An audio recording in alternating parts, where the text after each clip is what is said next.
Welcome to Not Milk Never Milk. Subscribe if you're lactose intolerant. You start by confirming you have an active Microsoft account and the correct password. If you don't, create one now. Once done, enable two-step verification for safety, so unusual sign-ins require confirmation. Make sure your browser is updated and cache cleared to avoid stale cookies interfering with authentication.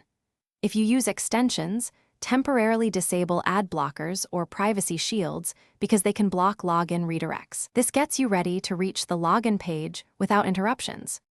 You open Bing Image Creator and click Sign in with Microsoft. This initiates an OAuth flow that keeps your password stored with Microsoft.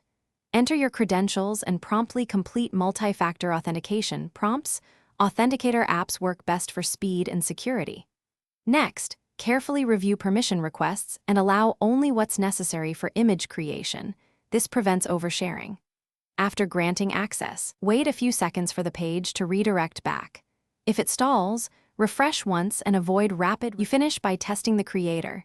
Generate or edit a sample image to confirm you're signed in and have proper permissions. If you're unable to access the tool, sign out from other devices or use Microsoft's account recovery to reset credentials. Revoking active sessions can clear stuck logins. For common failures, clear Bing site cookies or open a private window to bypass cached errors. If errors persist, restart the browser and retry once. Persistent issues often resolve after a single clean sign-in attempt. Thanks for watching. If this was helpful, leave a like and consider subscribing. See you next time.